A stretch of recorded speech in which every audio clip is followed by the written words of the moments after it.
La diffusion vient de démarrer. Tous les participants sont en mode écoute seul. Bonsoir à tous. Ici Alexandre de l'équipe d'Open Classrooms. Je suis ravi de vous accueillir pour ce webinaire à destination des étudiants qui sont sur le parcours DA Python. On va parler programmation orientée objet et documentation avec Thierry Chapuis, qui est avec nous ce soir. Bonsoir Thierry. Bonsoir. Alors, donc Thierry est mentor Thierry est un mentor avec Open Classrooms depuis plusieurs années maintenant. Donc Thierry va vous apporter un éclairage sur des exercices sur lesquels vous avez pu travailler pendant les 10 derniers jours lorsque nous avons annoncé la tenue de ce webinaire.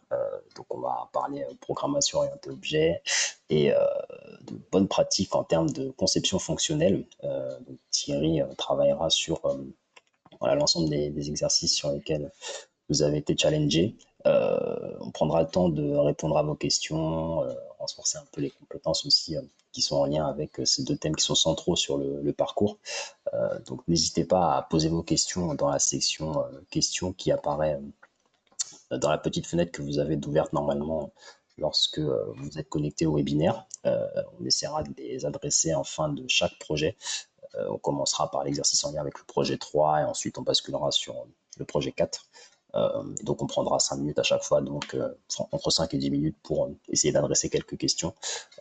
Donc vous aurez la possibilité à la fois de poser vos questions dans le chat et également donc de lever la main pour qu'on puisse aussi vous donner la parole. On essaiera de le faire pendant le webinaire de façon à rendre aussi la conférence un peu plus vivante.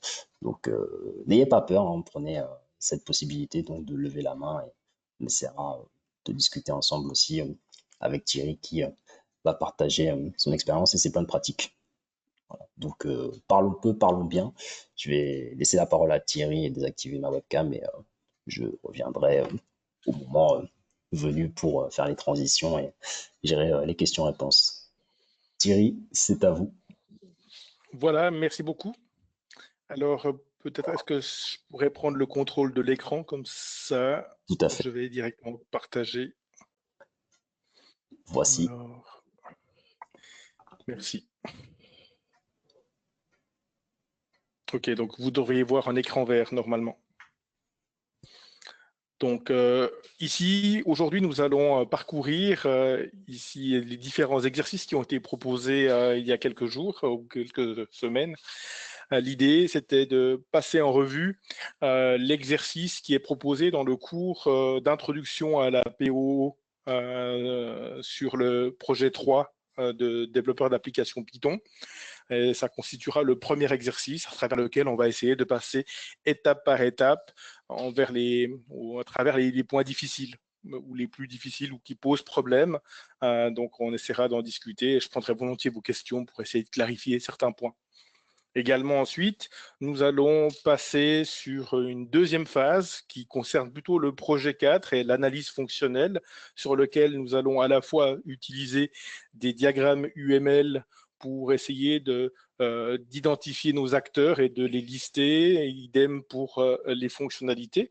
Et puis, nous allons prendre en main une fonctionnalité ensemble sous la forme d'une description textuelle détaillée et nous réaliserons cette description ensemble pour voir comment s'y prendre et quelle est la relation avec les diagrammes UML à produire.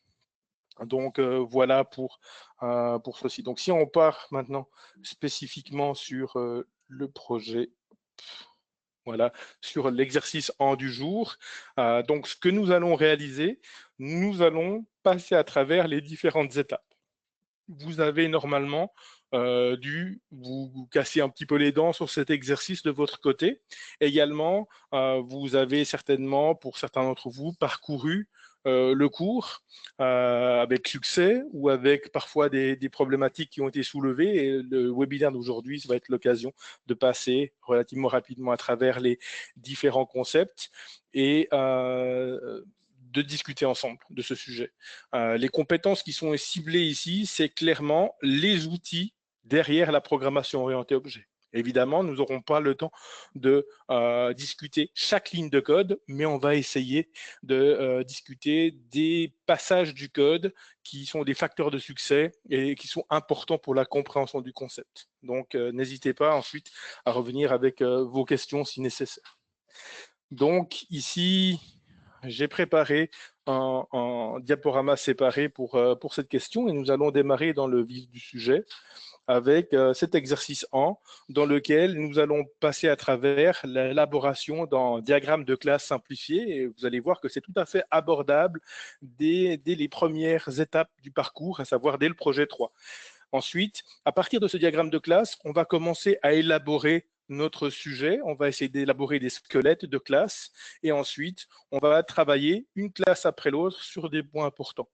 Nous allons également voir ce que signifie l'instanciation. Nous allons voir comment ou quelle méthode on désire implémenter et on va voir en plus en détail également certains concepts comme les propriétés. Nous allons discuter essentiellement du concept de composition, beaucoup moins du concept d'héritage et je vous expliquerai pourquoi en fin de projet. Tout d'abord, la première chose est de savoir quel est le problème qu'on essaie de résoudre dans ce projet. Donc, nous avons ici un globe divisé en plusieurs zones. En fait, ces zones correspondront dans le contexte du projet à 1 degré radian pour latitude et longitude. OK ? Et donc, nous avons des personnes, ici nous allons les nommer des agents, mais ce sont rien de plus que des personnes fictives certes, mais des personnes qui vivent à un endroit qu'on peut positionner sur ce globe. Et nous allons essayer justement de les positionner dans des zones du globe de manière à pouvoir faire quelques statistiques. Par exemple, regarder quelle est la densité de population à un endroit, mais ensuite également essayer de faire des statistiques par certaines caractéristiques de ces personnes. Nous n'aurons pas le temps d'aller jusqu'au graphe jusqu'à la fin, mais nous aurons déjà le temps de poser quelques bases. La première chose à faire, c'est donc de revenir sur les termes que j'ai ici mis en gras. Et il est important, quand on fait de la programmation orientée objet, de vraiment démarrer la programmation orientée objet dès la spécification du problème. Et si vous n'arrivez pas à résumer le problème ou le logiciel que vous avez fait en une phrase ou en quelques phrases, c'est probablement que vous avez encore besoin de relire le brief et d'essayer d'en sortir la substantifique moelle. Et ici, l'idée, c'est de faire vraiment une sorte d'exercice de pitch, vraiment, et de pouvoir sortir vraiment qu'est-ce qu'on essaie de résoudre. Et ensuite, on va essayer de sortir les concepts. Agent, positionné, qui fait penser à position, et zone. On va positionner des personnes appelées agents, donc via leur position, dans des zones sur le globe. Voilà, donc ici, en programmation orientée objet, vous verrez, et particulièrement sur les premiers projets, le 3, le 5, il vous sera demandé d'envisager le problème sous un angle orienté objet. Et pour ce faire, essayez de vous dire la chose suivante. Une classe, une responsabilité. J'ai une classe responsable de représenter mes agents, une classe responsable de représenter le concept de position, ou en tout cas un type d'objet, et une classe qui va être responsable de représenter le concept de zone.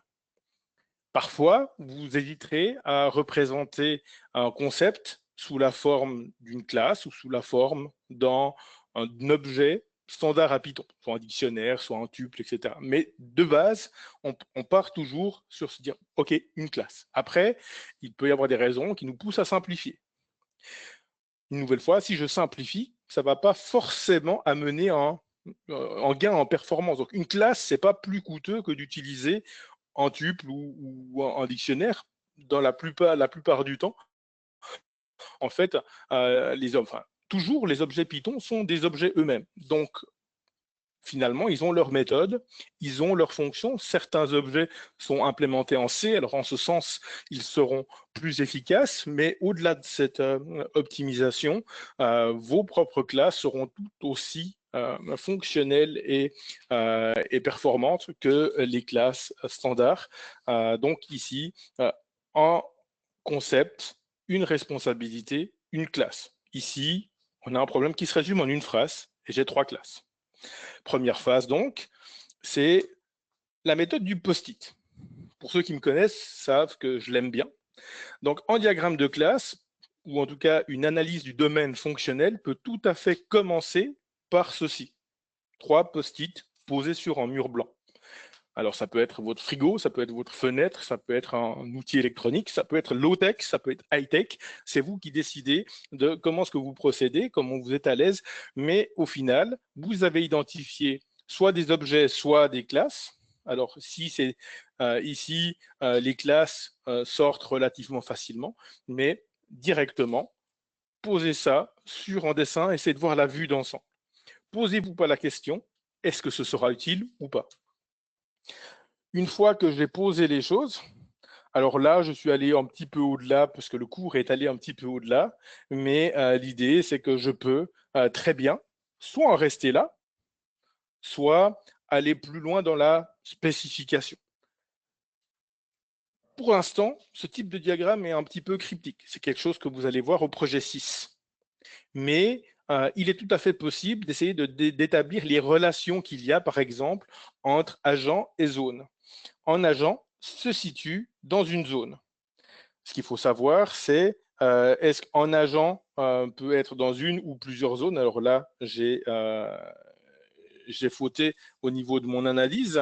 Ici, un agent va très probablement être positionné à un moment donné dans une seule zone.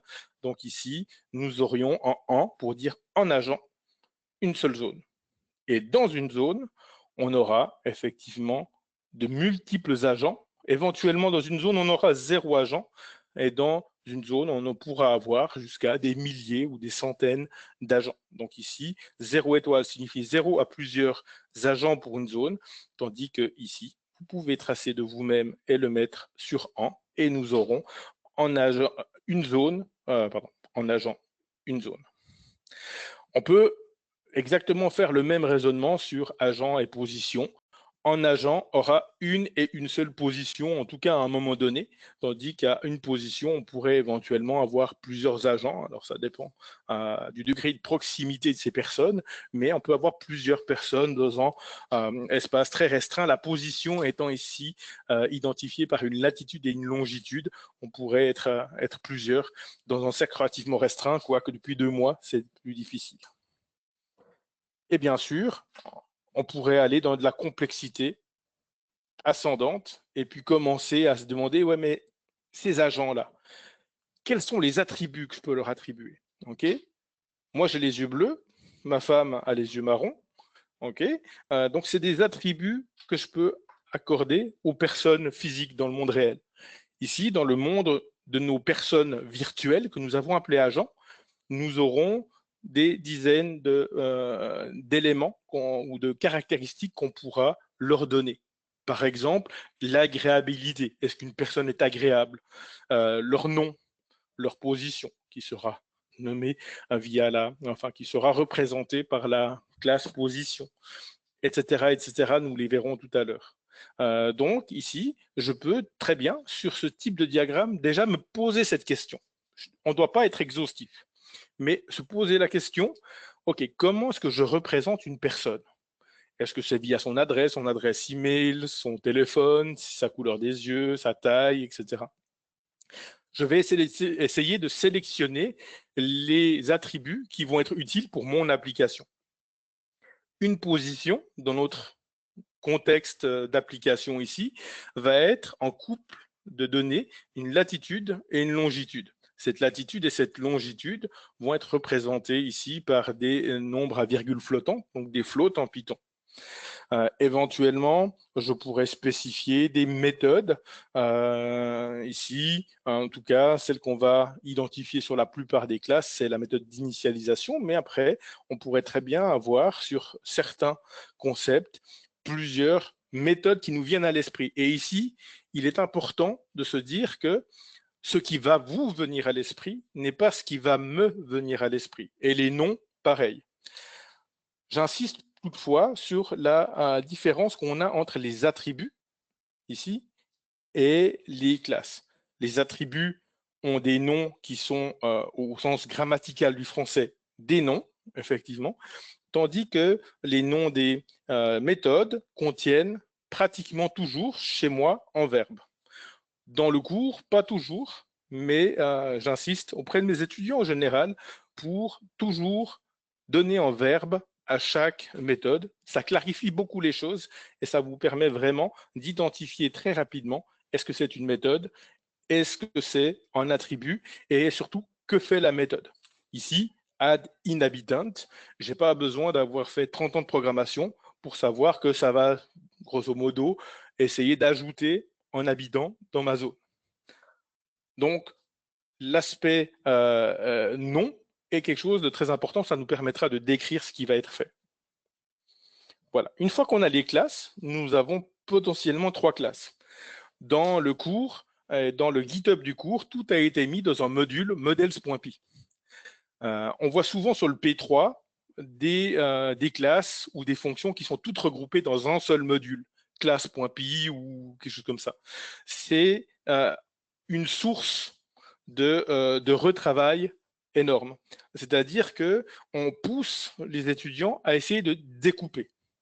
Dans la vraie vie, on va essayer de trouver un découpage pour notre code qui permet de s'y retrouver facilement, qui donne une organisation facile à mémorer, à se rappeler, mais on va essayer d'éviter la surdécoupe. Dans un contexte d'apprentissage, surtout pour le premier projet Python, je recommande la surdécoupe. N'hésitez pas à surdécouper. Pourquoi? Parce que c'est toujours mieux de surdécouper pour ensuite commencer à modérer sa pratique que de ne pas découper du tout, ce qui ne vous donnera même pas l'opportunité d'exercer le système d'import de Python.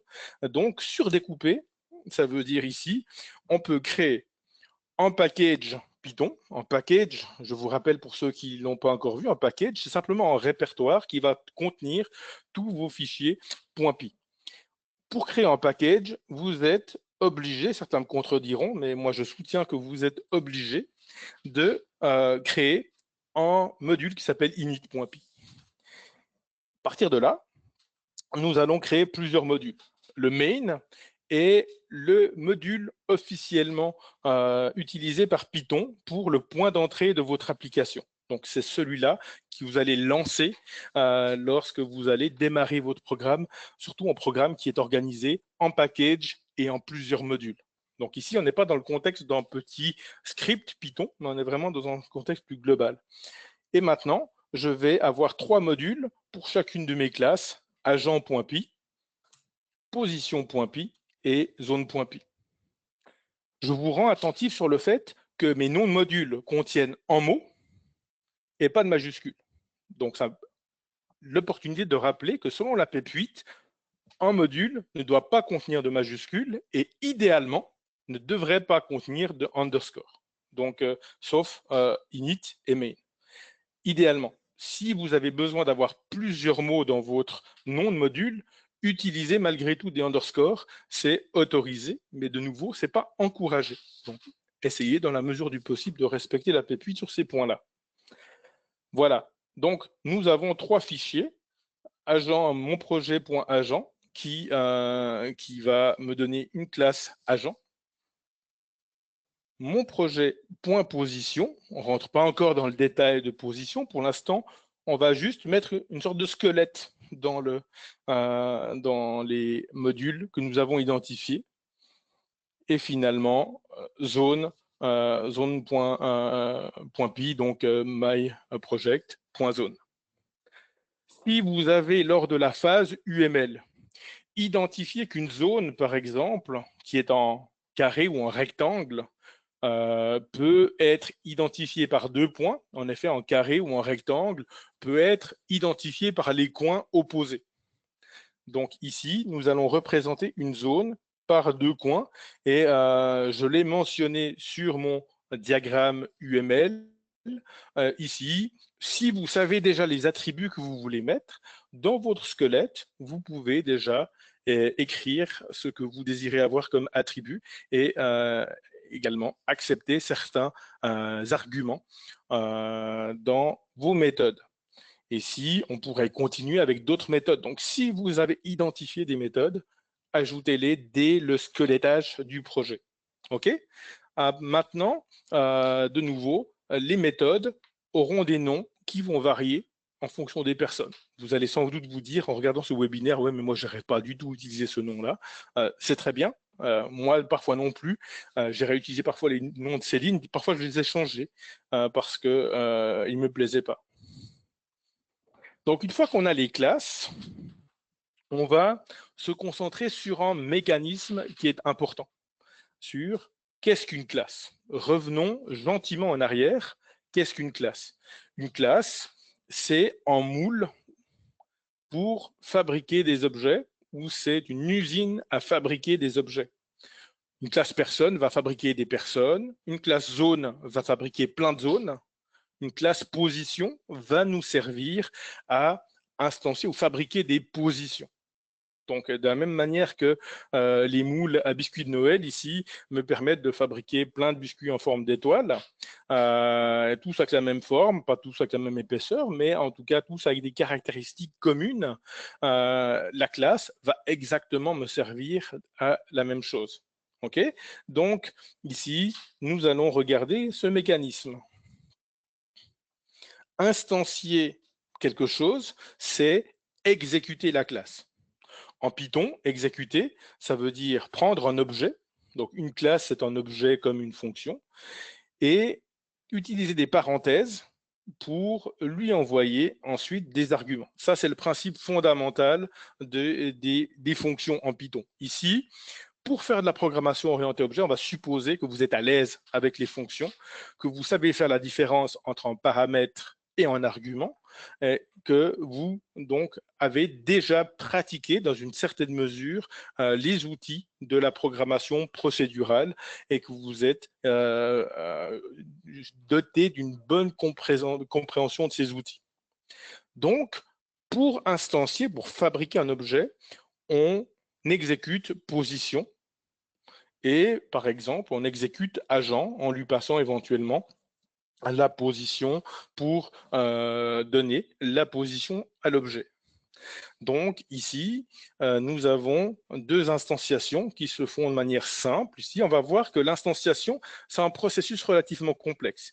Ici, quand j'appelle une classe comme position, en fait, Python va faire ceci. Il va y avoir l'appel de deux méthodes. La première méthode, c'est la méthode appelée new, qui est le constructeur de la classe. Méthode new, le constructeur de la classe, pourrait s'appeler, vous pouvez tester, ça fonctionne, hein, c'est juste très moche, mais ça fonctionne, position, .__new, __, on lui passe en premier paramètre le nom de la classe, position, et ensuite les arguments. New va renvoyer une instance de position. Donc, c'est vraiment new qui me fabrique mon instance. Et pour ceux qui ont encore des doutes sur ce que représente self, du coup, sur toutes les autres méthodes de notre objet, on va appeler position.la méthode. Alors, cette deuxième méthode qui est appelée automatiquement, c'est init. Contrairement à ce que certains disent, ce n'est pas le constructeur, c'est la méthode d'initialisation, mais au final, par abus de langage, on peut pratiquement considérer ça conjointement avec le constructeur. Self va prendre l'objet qui a été fabriqué par new à l'étape précédente et on va lui passer les différents arguments qui permettront d'initialiser notre objet. Voilà ce qui se passe lorsque j'instancie. Donc, lorsque je fais ceci, pour position, Python fait cela, puis cela. Et le self va être l'outil qui vous permettra de pointer sur la nouvelle instance qui vient d'être créée et qui vous permettra, par exemple, de lui ajouter des attributs. Alors, ces attributs, essayons de regarder maintenant plus en détail ce qu'ils vont contenir en regardant un petit peu la classe des agents. La classe des agents, c'est la première des trois classes sur laquelle on va s'intéresser. Alors, je regarde le temps, ça va beaucoup plus vite que ce que je pensais. Donc, cette classe des agents, on va essayer de lui envoyer un dictionnaire qui contient toutes ces données. Toutes ces données vont devoir être envoyées à notre constructeur. On voit que tout ça, c'est dans un dictionnaire et c'est même dans une liste.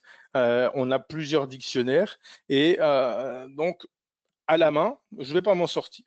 Donc, Python va vous permettre de passer toutes ces données, donc éventuellement comme ça, mais même chose à la main. Je me rends compte que je ne vais pas m'en sortir à envoyer systématiquement à chaque instanciation toutes ces données à ma nouvelle instance. Donc, je vais utiliser la chose suivante. J'ai un dictionnaire et donc, dans ce dictionnaire, je vais utiliser l'opérateur ici, étoile, étoile, pour envoyer tous les éléments de ce dictionnaire en paramètres de ma méthode d'initialisation. C'est ce qui se passe en fait. Et en faisant ceci, donc, je vais envoyer tout ce qui est contenu dans le dictionnaire data à agent et agent devra en faire ce qu'il veut. Voilà, donc si je veux faire ça pas pour un agent, mais pour beaucoup d'agents, je vais instancier dans une boucle. Donc ici, dans une boucle, je vais prendre ma liste de dictionnaires et je vais parcourir cette liste. Donc pour chaque donnée d'agent dans la liste d'agents, je vais faire répéter ces deux opérations. Donc je vais envoyer les données d'agent dans position éventuellement pour créer la position à partir des paramètres latitude et longitude qui sont dans le dictionnaire. Et je vais envoyer ensuite les données de l'agent directement dans la classe agent pour instancier mon agent. Ici, bien sûr, je peux éventuellement donc passer la position directement au constructeur ou alors je pourrais affecter cette position à cet agent dans un deuxième temps. Donc là, vous êtes vraiment libre. Vous avez plusieurs possibilités d'action, mais ici, on a instancié pour chaque donnée en agent et une position. Alors, essayons d'avancer là et maintenant, on va voir l'autre côté, le côté à l'intérieur du init. Ce côté à l'intérieur du init, c'est que j'ai plein de propriétés qui ont été envoyées dans mon système et je vois que si je devais le faire à la main, je devrais récupérer la position, le neuroticisme, le langage et beaucoup d'autres attributs. Créer tous ces attributs à la main, ça va être quelque chose de problématique. Alors, ce que vous trouvez dans le cours, c'est une manière d'automatiser ça avec une boucle. Donc, le message est toujours le même. Une boucle va me permettre d'automatiser des opérations répétitives. Cette boucle, ici, je pourrais tenter de parcourir le dictionnaire properties de la manière classique. Donc là, je vous réfère à votre cours de base. Mais je pourrais donc récupérer les noms d'attributs et les valeurs d'attributs qui sont dans mon dictionnaire et vouloir les affecter de cette manière-là. Toutefois, je ne peux pas le faire. Cette opération est impossible parce que attribute name ici va être une chaîne de caractères. Donc, ça correspondrait à faire self.neuroticisme égale la valeur de neuroticisme. Donc, ce n'est pas une opération qui est permise. Ici, on ne peut pas utiliser une chaîne de caractères directement avec self. Ce qui va donc arriver, c'est qu'on doit trouver une solution et cette solution, dans le cours, a été proposée via l'utilisation de la fonction setAtr. SetAtr me permet justement de faire ce que je n'ai pas le droit de faire ici. Elle me permet de faire l'équivalent de ça, mais avec une syntaxe de fonction.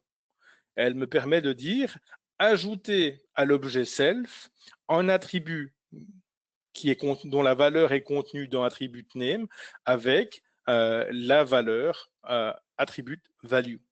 Donc ici, ça me permet de faire l'équivalent de self.neuroticisme égale attribute value. Donc ici, j'ai résolu mon problème. Dans une seule boucle, en 2 lignes, je vais créer une cinquantaine ou plus d'attributs dans ma classe agent qui me permettra de décrire en détail ce qu'est chaque agent. Et cette boucle-là, penchez-vous dessus. C'est vraiment quelque chose qui vous fera gagner du temps. Alternativement, si vous avez que un ou deux attributs à créer, ce type de mécanisme est absolument pas nécessaire. Donc, essayez de l'utiliser seulement lorsque vous avez de nombreux attributs à créer, mais c'est une construction relativement élégante. Voilà, donc peut-être qu'il y aura des questions à ce niveau-là. La dernière étape, ce sont les positions. Les positions, ici, vont nous permettre maintenant de représenter en couple de longitude et de latitude. Donc, il me reste essentiellement 2 minutes, je pense, je vais essayer de m'arrêter sur cette classe position, puisque le temps file ici. Et cette classe position va me permettre d'enregistrer la latitude et la longitude dans un même objet. Toutefois, si je reste sur une implémentation classique comme celle-là, je n'ai aucune garantie que les données que je récupère du web, longitude et latitude, donc sur cette implémentation simple, pourraient avoir n'importe quelle valeur. Donc rien ne me garantit que quelqu'un ne va pas me passer 270 degrés et 270 degrés ici en latitude et en longitude, ou 1200 degrés, etc. Donc c'est des angles de latitude en degrés. Donc j'ai besoin d'utiliser un mécanisme pour m'assurer de l'intégrité de mes données. Et pour ça, je vais essayer d'utiliser l'encapsulation. Et ce sera mon dernier message ici, c'est que essayez de manière générale de ne pas trop exposer vos attributs au monde extérieur. Okay, donc ici, je crée ce qu'on appelle un setter, un mutateur, pour la latitude et la longitude. Et ces deux méthodes vont avoir la possibilité de faire une vérification de la valeur qui est passée et d'attribuer cette valeur à un attribut qu'on va maintenant rendre privé par une convention en Python qui est l'utilisation d'un underscore. Donc ici, je valide mes données, je valide le fait que la longitude est en moins de 180 et 180 et je valide le fait que la latitude est entre moins 90 et 90. Et en Python, vous pourrez le faire et je vous distribuerai mes slides pour que vous voyez exactement qu'il est possible de le faire également avec une syntaxe Python qui s'appelle les propriétés et qui vous permettra de rendre cette utilisation des mutateurs et des accesseurs beaucoup plus agréable. Donc ici, je vais essayer plutôt de prendre des questions au stade qui nous attend pour voir si, au moins jusqu'ici, vous avez digéré cette partie qui est relativement complexe, mais fondamentale pour le projet. Alors super, alors merci Thierry pour cette première partie. On est en zone médiane là, au niveau du webinaire. Alors je vais noter 2 questions. Alors, je vais peut-être donner la parole aux étudiants. Alors vous avez la possibilité de lever la main si jamais vous voulez intervenir. Donc là vous le voyez à l'écran, vous avez le petit icône de la main levée pour directement intervenir. En attendant, il y a une question qui a été posée à l'écrit par Camille Claret qui demande un petit rappel sur la différence entre les paramètres et les arguments. Si on peut revenir là-dessus rapidement, si possible. Alors, les paramètres et les arguments, alors je vais revenir probablement sur la définition ici de ma classe. Alors, nous avons, hop, voilà. Tac. Alors, ici, hop, on va faire ça ici, voilà, par exemple. OK, parfait ça. Donc ici, on a une méthode, même si elle a 2 underscores et qu'elle fait peur, c'est une méthode. Ici également, on a une méthode. Si elle a 2 underscores, ça ne change rien au fait que c'est rien plus qu'une méthode. Donc, il se trouve que en Python, quand vous définissez une classe, vous aurez des paramètres qui sont ceux-là. Hop. Position ici est un paramètre. Les paramètres sont les noms que vous donnez ici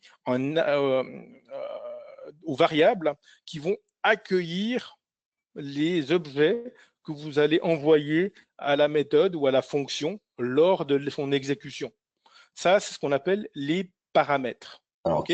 juste, Donc ici, juste Thierry, je me oui. permets, est-ce que l'écran est partagé actuellement? Est-ce que vous souhaitiez partager l'écran pour expliciter ou pas? Parce que j'ai repris le contrôle rapidement. Ah d'accord, alors oui, Et, je là, reprends le contrôle. Donc en paramètres, c'est des variables qui sont définies. Est-ce que vous voyez mon écran? tout le monde le voit normalement, c'est bon. Merci. Voilà. Donc c'est des variables qui sont décrites entre les parenthèses d'une fonction lors de sa définition. Les arguments sont quelque chose comme ça, c'est des valeurs explicites qui sont envoyées entre les parenthèses d'une fonction lors de son exécution. Donc, on a vraiment ces deux côtés. Et les paramètres, c'est les noms de variables définis à la définition, et les arguments sont les objets Python qu'on envoie à la fonction lors de son exécution. J'espère que ça clarifie. Ok, parfait. Alors, pas de main levée. Donc, je vais parcourir les questions. Alors, il y avait une question sur les bonnes pratiques.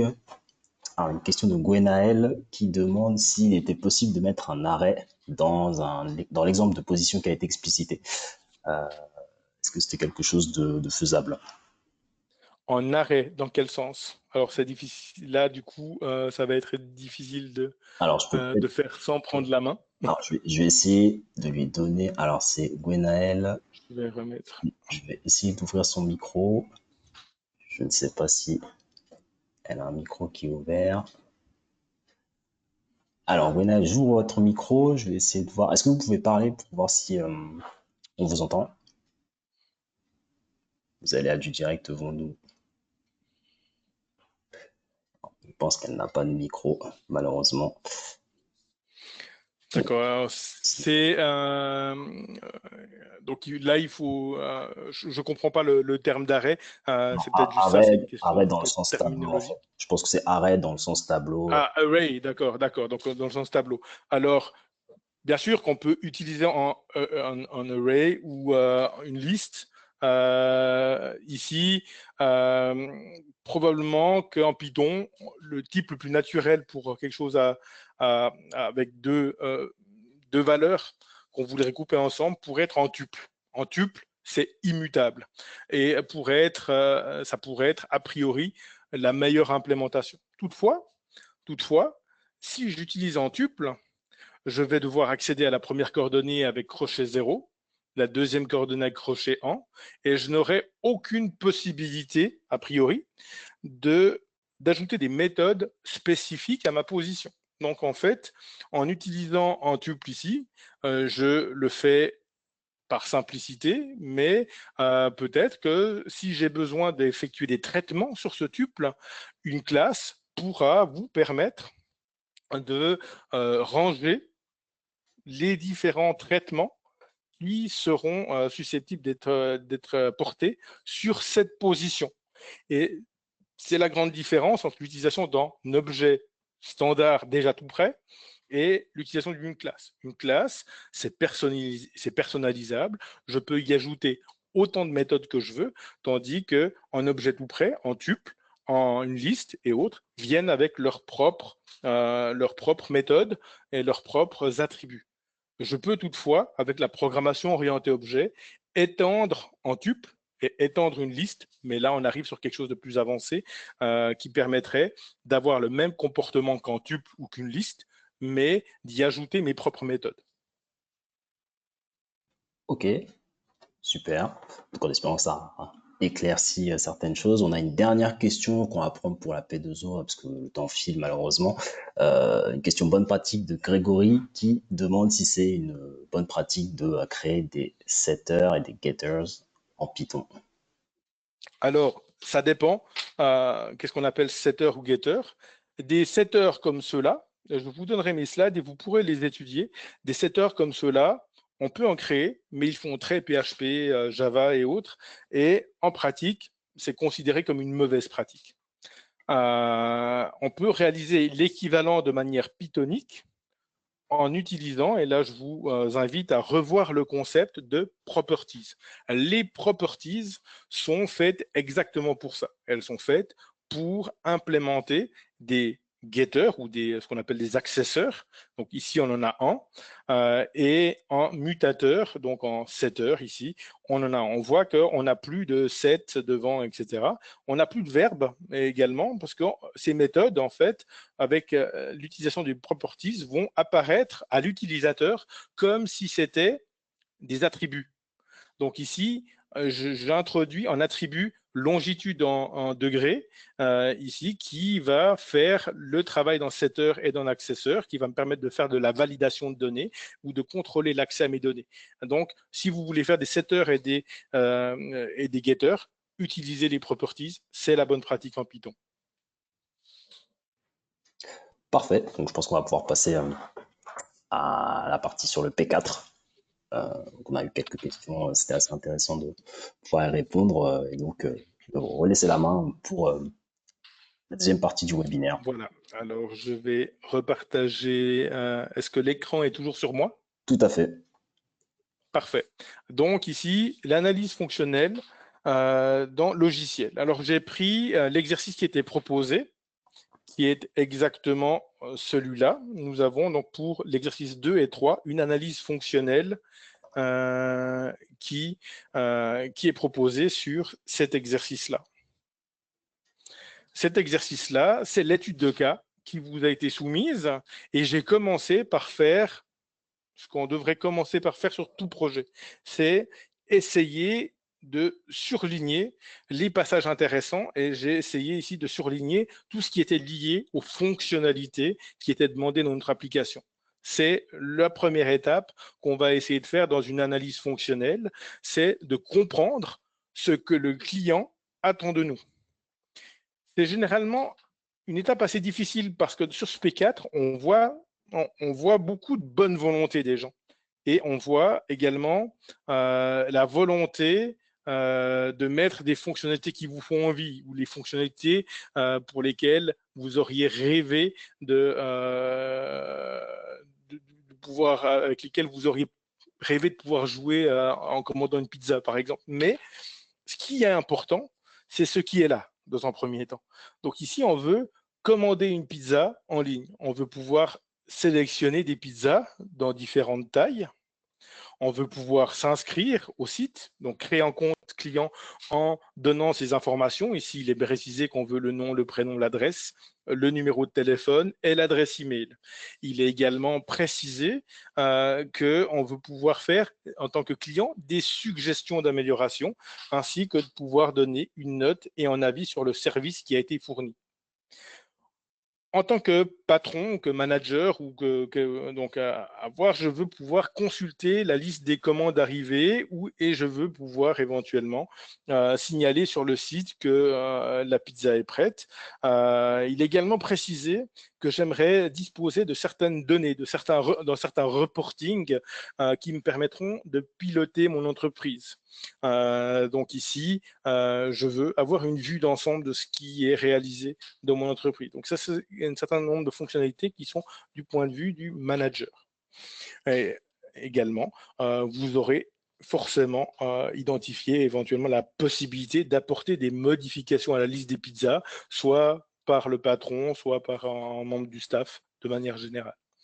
Donc, ça, c'est la première étape, que l'exercice soit de petite taille ou de plus grande taille comme le P4, commencez par identifier les fonctionnalités qui sont demandées explicitement et éventuellement listez-les sur des post-it ou sur une feuille à côté, etc. L'idée, c'est de se débarrasser le plus vite possible du brief client et de l'épurer de manière à avoir une liste de ce qui est demandé. Donc, voilà la première étape.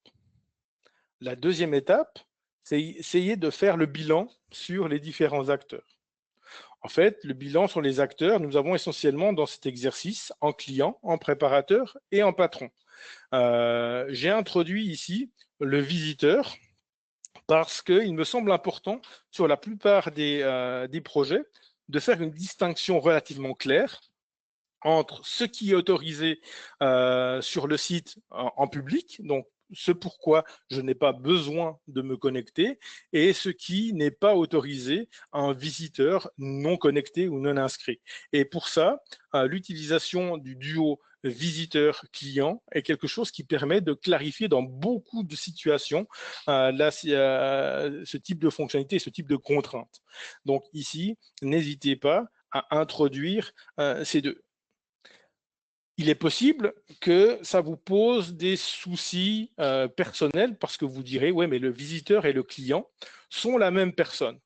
De manière générale, j'aimerais tout de suite dissiper un mythe qui se dit qu'un client ou un acteur, ici ce qu'on appelle les acteurs, sont des personnes. Non, les acteurs ne sont pas des personnes. Les acteurs sont assimilables à des rôles. Une personne peut être à la fois client et visiteur.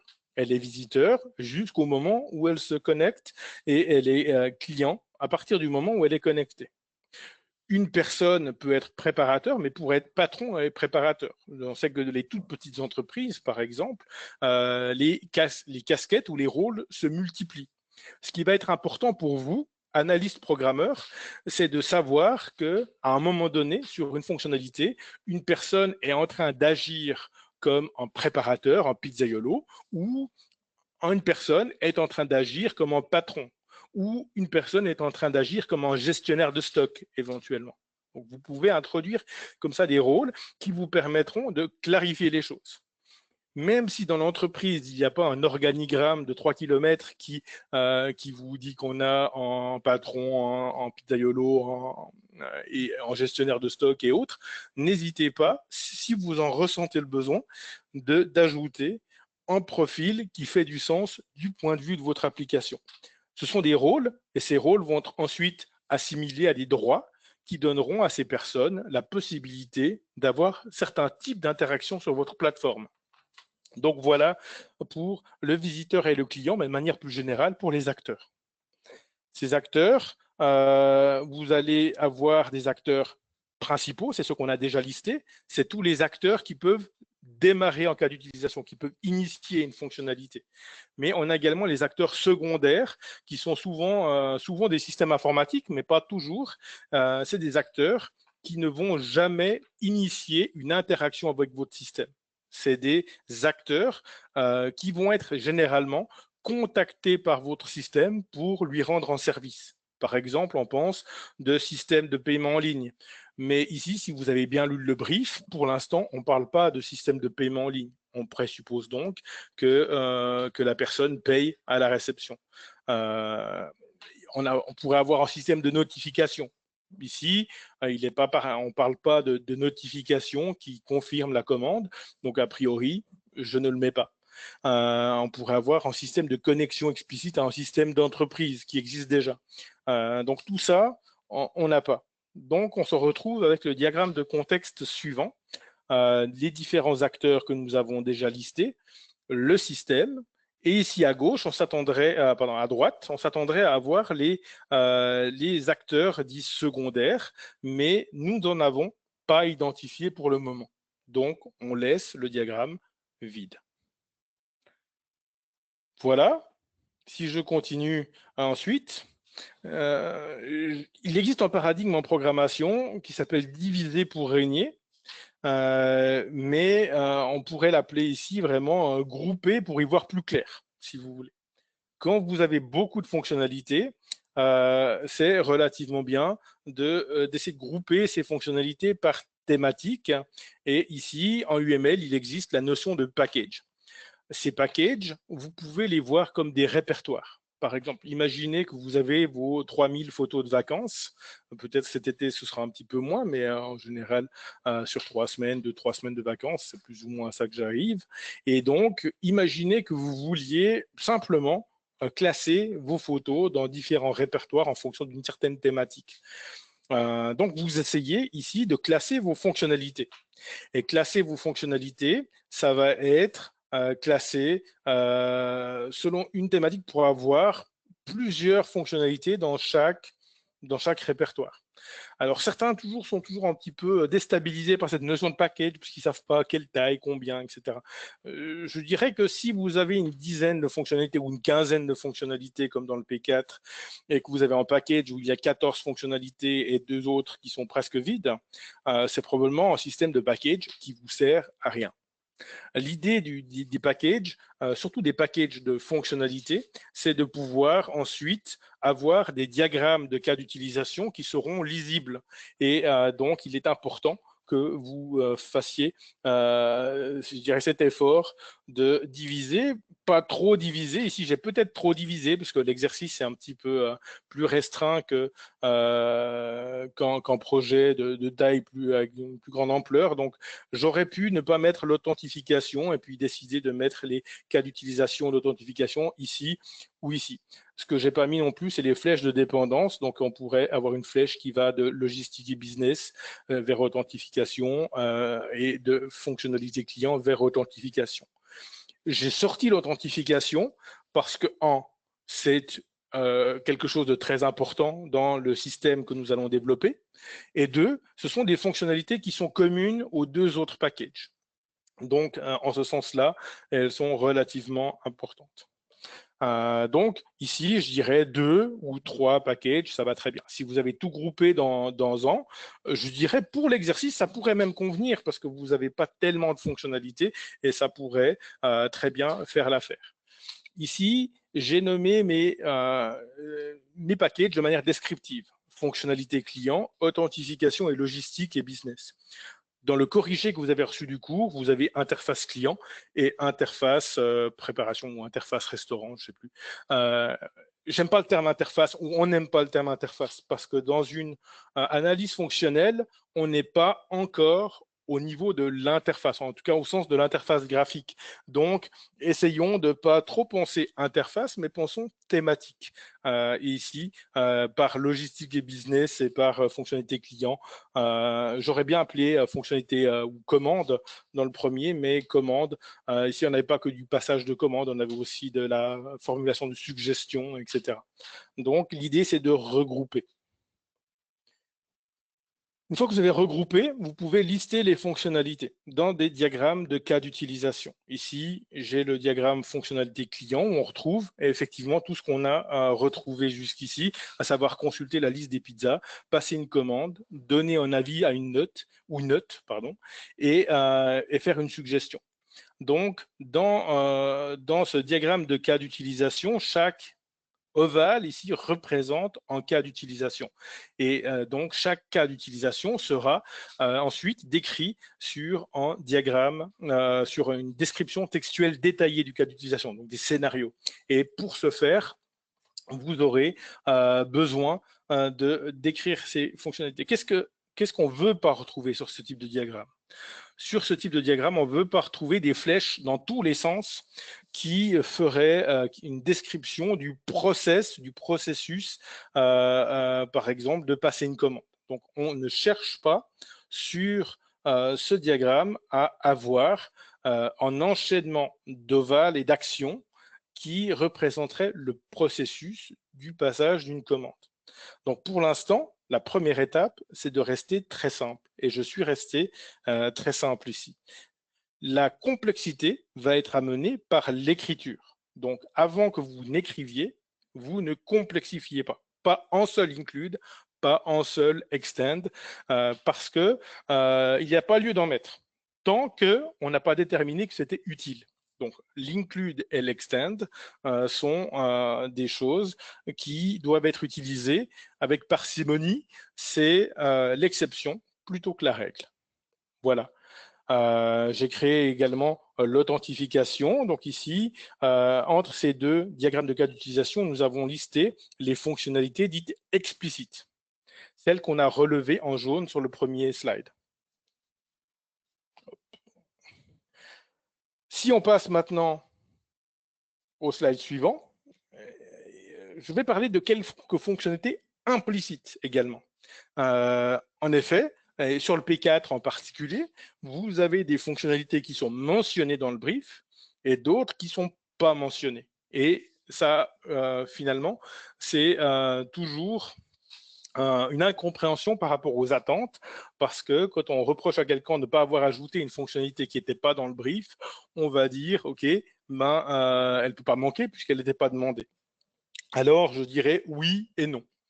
Ici, on va différencier deux types de fonctionnalités. Alors, j'ai pris pour exemple ici la fonctionnalité réinitialiser son mot de passe et puis créer un compte employé. Et on peut analyser ces fonctionnalités. Et puis j'aurais pu encore ajouter quelque part, géolocaliser le livreur, etc., des choses comme ça. Donc l'idée c'est qu'on peut charger plein de fonctionnalités toujours dans un projet, mais toujours garder à vue que le client est celui qui paye. Et comme le client paie, si on développe des fonctionnalités qu'il ne demande pas au départ, finalement, il va payer pour des fonctionnalités qu'il n'a pas demandées. Et dans les premières phases de projet, quand on arrive avec plein de propositions, c'est souvent accueilli avec beaucoup d'enthousiasme de la part du client. Donc en général, cette phase-là n'est pas trop problématique. Jusqu'au moment où on va commencer à chiffrer et on va dire cette fonctionnalité, c'est 5 jours développeur, donc probablement 2 à 3 000 euros, plus encore la gestion de projet qui va avec. Donc cette fonctionnalité va coûter tant, et à ce moment-là, c'est là qu'on commence à avoir finalement des réticences. Donc ici, on va faire les différences entre des fonctionnalités implicites qui relèveraient des bonnes pratiques. Par exemple, réinitialiser le mot de passe. Si je ne l'ajoute pas, qu'est-ce qui va se passer?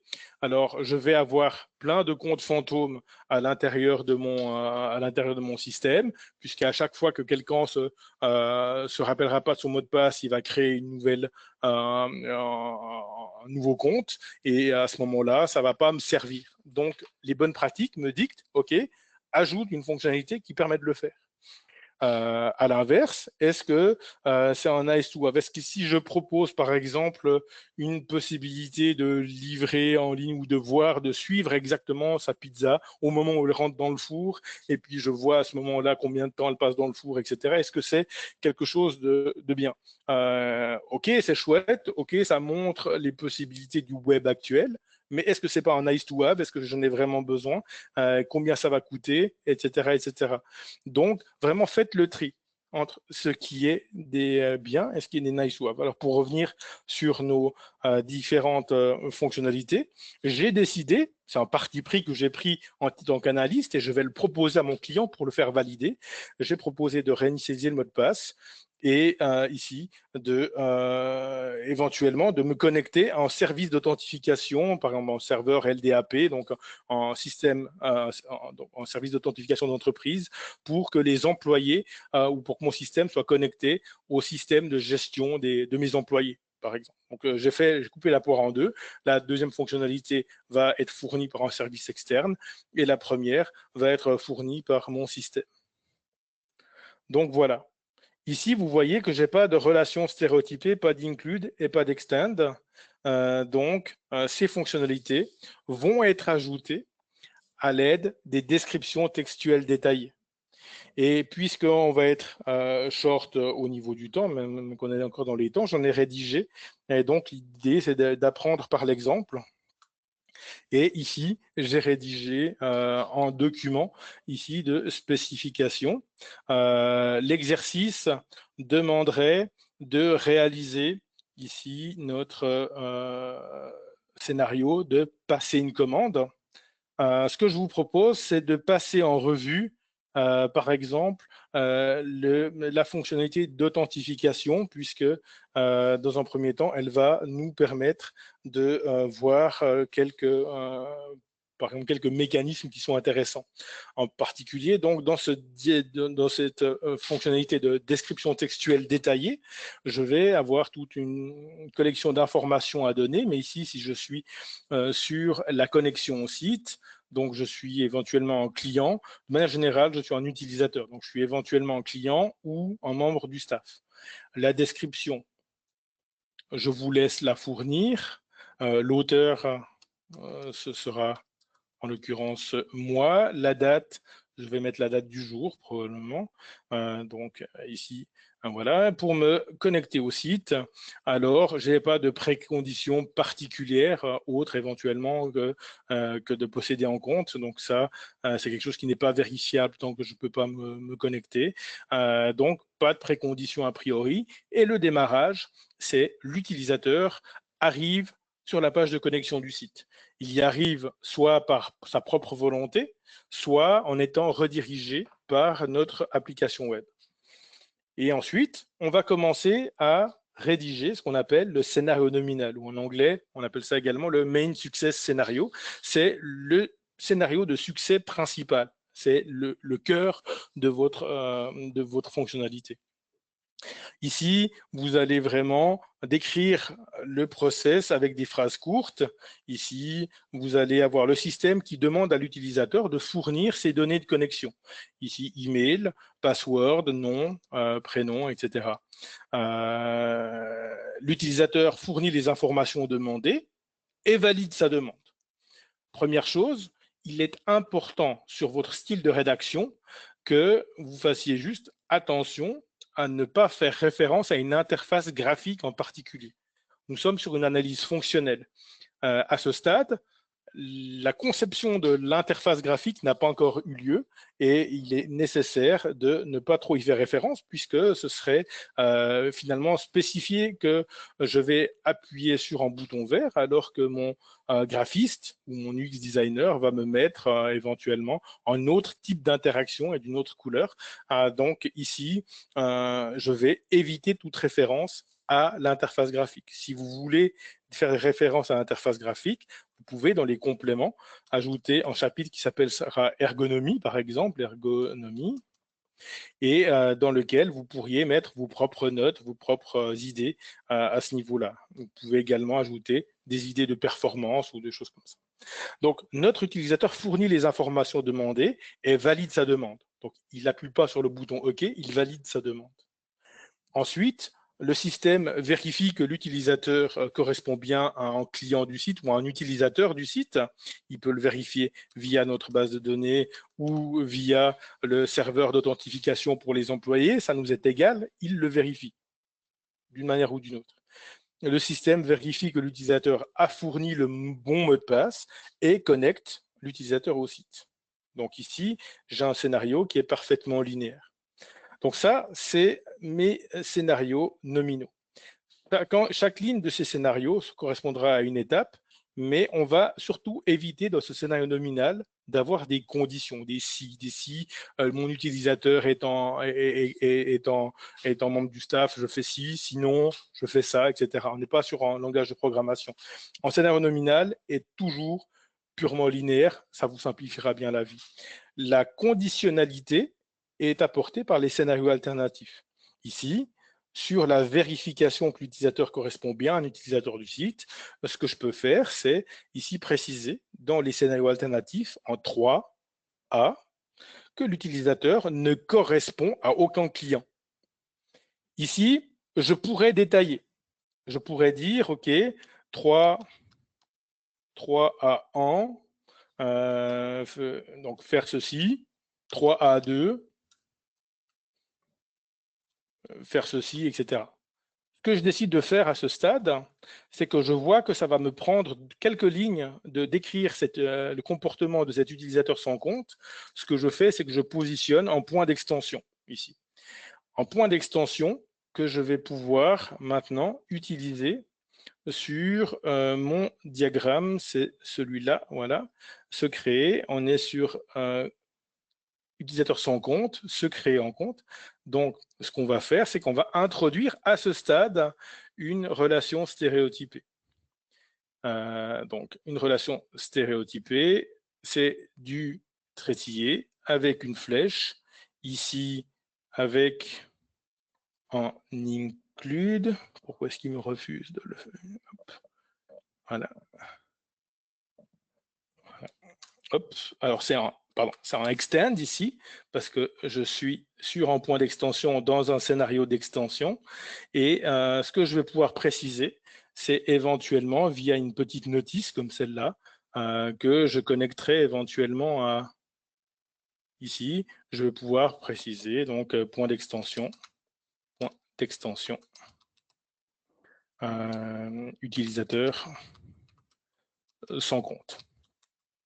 Ici, nous remarquons que dans notre situation, nous n'avons pas fait référence au cas d'utilisation qui allait étendre. Par contre, du coup, dans ce créer en compte, je vais ici avoir clairement une extension du cas d'utilisation en point 1 au point d'extension utilisateur sans compte. Et puis là, je décris ensuite mon scénario, le scénario qui décrit ce créer en compte. Je me retrouve donc avec en extend ici sur le diagramme et en extend dans le scénario. Chaque cas d'utilisation sur le diagramme se rapporte à un cas d'utilisation, à un scénario ou à une description textuelle détaillée, et chaque include et chaque extend est visible à l'intérieur des scénarios. Et comme ça, vous avez ici une excellente vue d'ensemble de vos cas d'utilisation et vous avez, excusez-moi, une description détaillée de ces cas d'utilisation sous la forme de scénario. Si ici, vous n'avez pas plus que 3 étapes à détailler, n'introduisez pas d'extend ou de cas d'utilisation interne. En cas d'utilisation interne, se décrit par une description textuelle et doit avoir une certaine substance. Mon conseil, c'est de ne pas introduire de cas d'utilisation interne si vous n'avez pas au moins 3 étapes. Et je dirais, cherchez absolument des cas d'utilisation interne si votre scénario nominal devient long. Long, c'est comme Python. Okay, une fonction Python qui est longue, c'est 15 à 20 lignes. Un scénario qui est long, c'est plus de 10 étapes, par exemple. C'est toujours délicat de donner des chiffres, donc ce n'est pas absolu. Qu'est-ce qui se passe si j'ai 11 étapes? On pourrait très bien avoir 15 étapes et avoir quelque chose qui ne fait pas trop long, qui n'est pas trop complexe, mais toujours essayer de factoriser, essayer d'aller vers la simplification. Voilà, donc ici nous avons vu le mécanisme pour l'extend. Ici, je vais simplement terminer en regardant la première partie de passer une commande. La première partie de passer une commande, ça va être la consultation du menu. Et ici, je peux effectivement décrire plusieurs étapes, voilà, plusieurs étapes qui vont me pousser à décrire la consultation du menu. Si je me rends compte que le scénario passer une commande va être complexe, je peux regrouper ces étapes de la consultation du menu dans une seule, où je vais dire l'utilisateur consulte le menu. Et ici, inclusion du cas d'utilisation peut-être UC 2.2, consulter le menu. Voilà. Et ça, je le fais qu'au moment où je constate qu'il y a plusieurs étapes de consulter le menu. En particulier, pour consulter le menu, on est sur un point très particulier, puisque consulter le menu est quelque chose qui peut être fait par un visiteur sans vouloir passer une commande. Donc, accessoirement, je recommanderais ici d'avoir quelque chose qui est lié comme ça et d'introduire un include ici de cette manière-là. Mais les includes sont pilotés par la rédaction. Et si vous le faites comme ça, vous serez sûr d'introduire des cas d'utilisation interne qui valent la peine. Et de cette manière-là, je peux faire la même chose pour passer une commande, pour se constituer en panier, prochaine étape. Et ce sera le mot de la fin ici. Donc, si vous avez des questions, vous pouvez déjà les préparer. Donc, ici, se constituer l'utilisateur, se constitue en panier. De nouveau, si la constitution du panier, c'est juste une étape en clic, etc., je l'écris en 2 étapes ici directement. Si on a un processus qui est substantiel ici derrière, se constitue en panier, je peux ici inclure mon cas d'utilisation, par exemple UC2.3, se constitue en panier, etc. Et je peux continuer de cette façon-là. Donc ici, passer une commande, l'utilisateur consulte le menu, il se constitue en panier, le système lui demande de se connecter, l'utilisateur se connecte, de nouveau, inclusion du cas d'utilisation, se connecter, et ensuite l'utilisateur fournit son adresse de livraison, etc., etc., etc. OK? Donc, j'espère que on est un petit peu pressé par le temps, mais j'espère avoir pu apporter des réponses au niveau de cette rédaction des cas d'utilisation et surtout de se dire, OK, c'est important de faire cette démarche de rédaction en même temps que vous faites la démarche sur de conception des diagrammes. Et c'est lors de cette démarche que vous allez introduire quelques flèches d'include et d'extend, mais surtout pas avant, parce que le risque, c'est que vous allez confondre ce diagramme avec un diagramme décrivant un processus, et ce n'est pas du tout son rôle. Son rôle, c'est de donner une vue d'ensemble des cas d'utilisation. Voilà, j'étais un petit peu long. On a dépassé de 10 minutes, mais je pense qu'on a peut-être encore le temps pour 5 minutes de questions. En effet, on a dépassé un petit peu, mais on va essayer de prendre le temps. On a 2, 3 questions. Il y en a quelques-unes qui sont sorties. Alors, il y en a une très rapide de Jean-Michel qui demande quel est le logiciel utilisé pour les diagrammes. Alors, ça, c'est assez rapide à... Alors, le logiciel que je recommande, c'est Draw.io parce qu'il est gratuit et très facile d'accès. Celui que j'utilise, c'est Lucidchart, qui a comme Draw.io, qui a d'ailleurs la qualité d'être un logiciel de dessin, donc il vous contraint pas trop.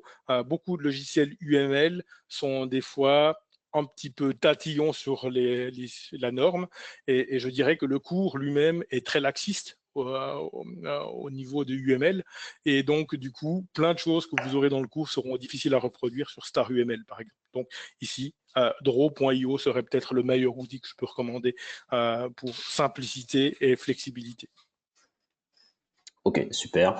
Et on avait une question de Vincent Moulin qui faisait référence aux descriptions textuelles qui ont été évoquées dans cette partie sur la conception fonctionnelle, qui demandait quelle était la différence entre ces descriptions textuelles et les user stories qu'on peut trouver dans méthodologie agile ou sur d'autres projets type Java. Alors, déjà, elles sont beaucoup plus détaillées.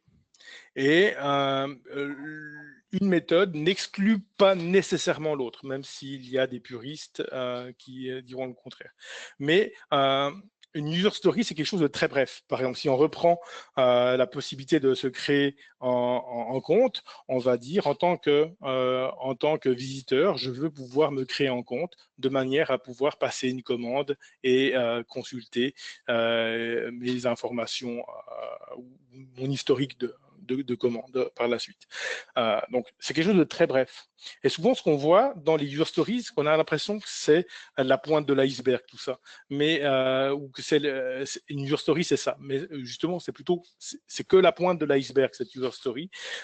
En fait, une user story va souvent être déclinée en plus avec des critères d'acceptation. Donc, en plus de cette phrase, en tant qu'utilisateur, je veux pouvoir me créer en compte de manière à faire quelque chose, je vais devoir ajouter des critères d'acceptation, c'est-à-dire définir des critères objectifs qui me disent à quel moment j'ai terminé d'implémenter cette user story.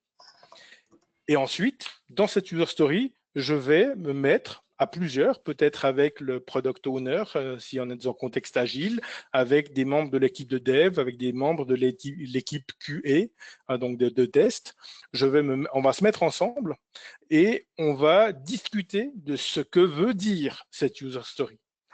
Et de ce que veut dire cette user story, on va peut-être faire des scénarios, on va peut-être faire des diagrammes UML, on va peut-être faire des dessins d'interface, on va se clarifier des choses, on va poser des questions, on va apporter des réponses et on va documenter tout le process et tous ces documents qu'on va produire, on va les joindre à la user story. Donc la user story, c'est un petit peu tout ça, et tout ça peut contenir éventuellement des scénarios. Donc on va avoir besoin de spécifier une user story. Simplement, dans une démarche agile classique à base de user story, toute cette démarche va être faite en cours de route, typiquement avant un sprint, puisque la user story va être l'unité de travail dans le sprint, l'unité de travail sur une fonctionnalité. Et donc, à ce niveau-là, c'est quelque part l'emballage qui réunit tous les diagrammes et scénarios qu'on va pouvoir produire dans une démarche agile. Donc, c'est un petit peu simplifié, un petit peu rapide, mais l'un n'exclut pas l'autre. Et c'est clair qu'une user story est moins détaillée en surface, mais à l'intérieur, elle va contenir vraiment plusieurs types de documents qu'on va y joindre et éventuellement des scénarios.